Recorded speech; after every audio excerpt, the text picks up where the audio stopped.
In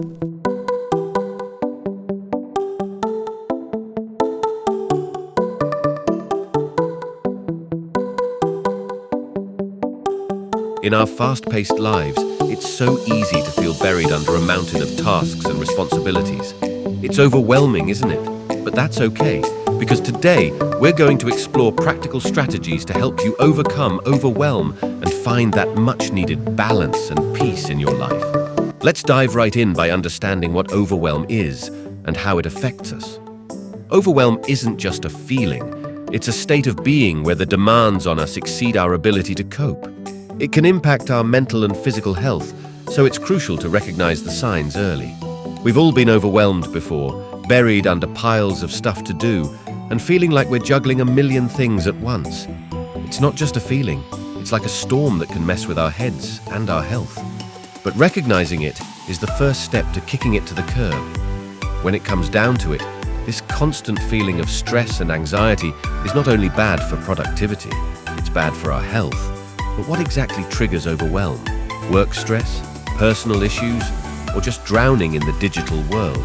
These are all valid things that can affect us and can really mess with our head. When it comes to the practical strategies to beat overwhelm, this is what continues to work well for me. The first key to eliminating overwhelm from your life is to slow down and focus on your breathing. At the core of our exploration is mindfulness meditation, a practice rooted in the present moment.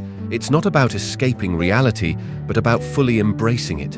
Inhale the current moment, exhale the past and future. This breath, this instant, is where tranquility resides. Consider the breath, a simple yet profound act. Delve into deep breathing, where each inhale oxygenates not just the body but the mind. It's a symphony of life, a calming rhythm. Inhale clarity, exhale discord. Your breath in its simplicity holds the key to serenity. Our body's intricate machines often hold tension from the day's demands. Enter progressive muscle relaxation, a methodical unwinding of every knot. It's a dialogue with your own physiology, a negotiation for calm. Release each muscle, relinquish the stress. Your body, when understood, becomes a sanctuary. The second step is to loosen our bodies manually with yoga and stretching. Yoga and stretching, ancient practices in a modern context, they're not just exercises, they're conversations with your body. Stretch, bend, feel the muscles awaken. It's a dance, a communion with your physical being. Through movement, we discover not just flexibility, but mental poise. Third, there's sleep, a nightly voyage into the subconscious. It's not just rest, it's restoration. As you close your eyes, imagine it's not just a break, but an essential ritual. Embrace the night as a wise counselor, guiding you to a new dawn. Remember, these practices aren't escapism, they're tools for living fully. In the modern cacophony, finding your calm is an act of rebellion, a testament to your inner strength.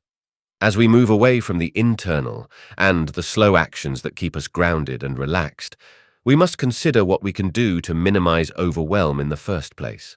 Often in life, we allow the demands of everyone and everything around us to come before ourselves. We answer phone calls when they come in.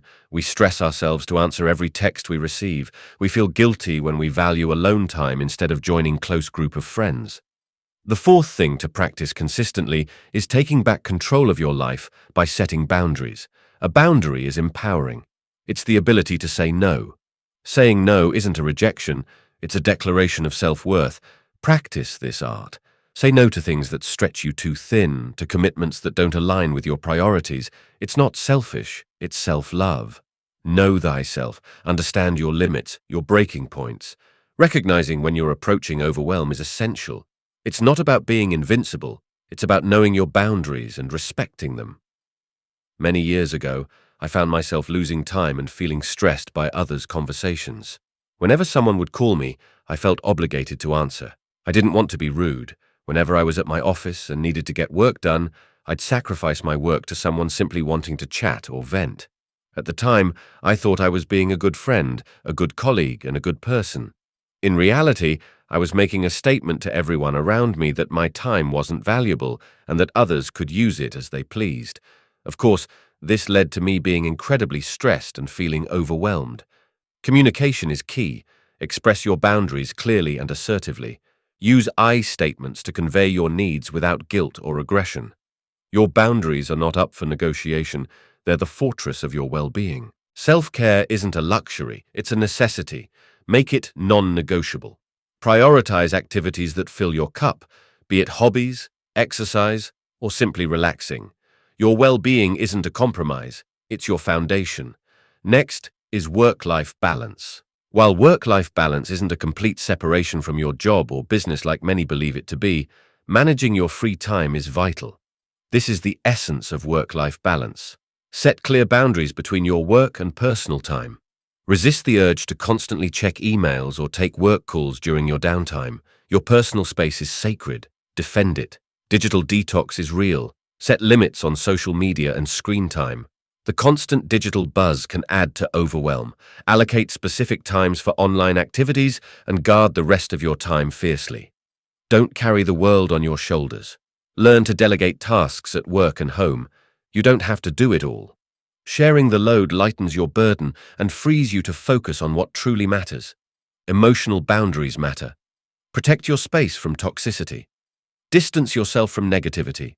Your emotional well-being is your right. Defend it with courage. Remember, your boundaries are the framework of your happiness.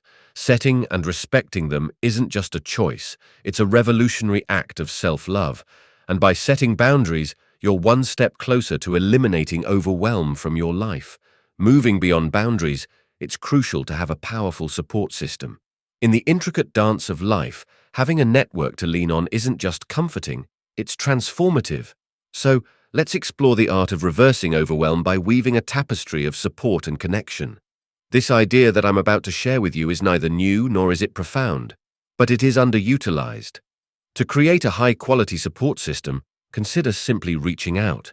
Whether it's a friend, a family member, or a colleague, don't hesitate to share your feelings. Sometimes, a heartfelt conversation can be the beacon that guides you out of the storm. Next, let's talk about the strength in numbers. Joining support groups, whether in person or online, can be a game changer. In these communities, you find not just understanding, but a tribe of people who have walked similar paths and can offer invaluable insights and empathy. It is said that mistakes are a necessary component to wisdom, but you don't need to be the one to make the mistakes. Be attentive to the world around you and be willing to listen to the stories and lessons of your peers and support group. Also, consider the wisdom of seeking professional help. Therapists and counselors are like skilled navigators, guiding you through the rough seas of overwhelm. Speaking openly with a professional provides a space for healing and growth. This next tip is one that often gets overlooked, and that's the ability to assign tasks to someone or something else and delegate. Remember, it's okay to delegate. Don't carry the world on your shoulders. Whether it's household chores or work responsibilities, sharing the load lightens your burden. Don't be afraid to ask for help. It's a sign of strength, not weakness. Remember, we are social creatures. We thrive in groups and communities where we can consistently share our perspectives and interests with each other. Many hands make light work, and the power of a community and support system can take the heavy burdens of the modern world off of your shoulders.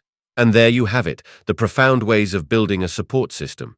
Remember, in the tapestry of life, these connections are the vibrant threads that hold everything together.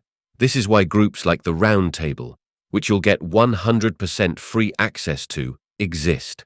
To become a community of individuals helping each other climb the mountain of life. Now let's move on to a tactic that sounds simple in practice, but is truly difficult in execution.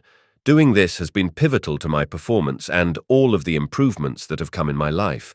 What is this tactic I speak of? Well, it's having routines.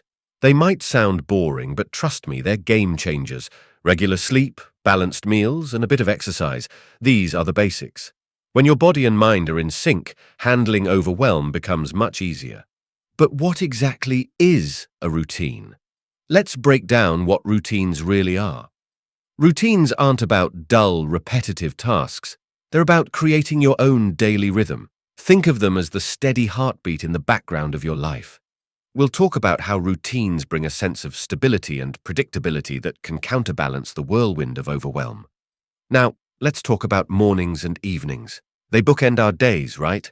We'll explore the power of morning rituals, how they set a positive tone for the day, and then there are evening rituals, helping us wind down and prepare for a restful night. It's all about crafting these moments intentionally. Prioritization, it's a game changer. Throughout the course of the modern day, you're constantly getting bombarded with notifications, requests, responsibilities, and obligations. A routine allows you to put first things first. It allows you to separate the big rocks from the small rocks, so to speak. And the beauty of a routine is that the more you do it, the easier it becomes and the better you get at it. And here's the beautiful part. Routines aren't rigid. In fact, they thrive on flexibility. We'll explore how to build routines that allow for spontaneity and adapt to the curveballs life throws at us in the other bonus sections of this program. But understand that routines are all about finding that balance between structure and freedom. Ever heard of the comfort of habits? Routines help us turn positive behaviors into habits. We'll discuss how consistent routines can transform activities like exercise, meditation, or creative time into habits that stick, making them a natural part of your day. Lastly, let's talk about how routines can directly tackle overwhelm. By having designated times for work, relaxation, socializing, and self-care, routines create a sense of order. This structure acts as a buffer against the chaos, allowing you to manage your time and energy more effectively. As a side note, make sure to decrease your overwhelm by using the 1% Better Planner that you can find in this course. Remember, it's not about creating a flawless schedule. It's about crafting routines that work for you. So, grab your planner, a pen, and let's start building routines that'll make overwhelm a thing of the past. Finally, it's important to look internally to disrupt the chaos within us. But how exactly is this done? By seeing into our internal storm, we quiet the thunder. In order to reduce overwhelm, use reflection and daily self-evaluation. The simplest way to self-evaluate and reflect is by journaling. It is said that the best form of therapy is a pen and paper. Grab a notebook, jot down your thoughts, your worries, your wins. It's a fantastic way to sort through your emotions and gain clarity. Whenever I take time to journal my problems and walk through my day, I instantly get more clarity. Putting pen to paper puts your thoughts to life and adds a new perspective to your life. Do not take journaling for granted. Simply writing down everything that's troubling you can ease you and give your objective solutions to your problems. Next, identify your triggers. You know those little things that send your stress levels skyrocketing? Be mindful of them next time they come up. Next time you feel that stress, and ask yourself the following questions. 1. What is making me stressed? 1. Why do I feel stressed by it? 2. Does this stress I feel benefit me? 3. If it doesn't benefit me, how can I get rid of this stress? By doing this quick checklist, you help keep stress at bay. Inevitably, you come to realize that the things that stress. From there, take a look around. Are you alive? Do you have food? Do you have clean water? Do you have the opportunity to improve yourself? Then take a moment to be grateful. Gratitude, my friends, is like a secret weapon against overwhelm. It helps keep things in perspective. Time to do a little audit. Not of your finances, but of your time. Where does it go? We'll figure out how to spend it wisely and cut out the unnecessary stuff. And guess what? It's totally okay to say no. We'll chat about setting boundaries and the power of that 2-letter word. Ever thought about seeking feedback? Sometimes an outside perspective can be a game changer. We'll also discuss celebrating your progress, no matter how small. Every step forward deserves recognition, and we'll explore how that positive energy can fuel your journey. Thanks for hanging out with me today. I hope you're feeling as excited as I am about this journey to overcome overwhelm. Remember, it's all about progress, not perfection. So grab your journal, your favorite cozy spot, and let's get started on this amazing adventure together. Stay tuned for more insights, and let's conquer overwhelm one step at a time. See you in the next session. Remember, the world is chaotic, and things are moving faster than ever. I don't expect society to be less overwhelming anytime soon. However, with the tools I've provided, you'll be able to manage your overwhelm more effectively. Hope this video helped.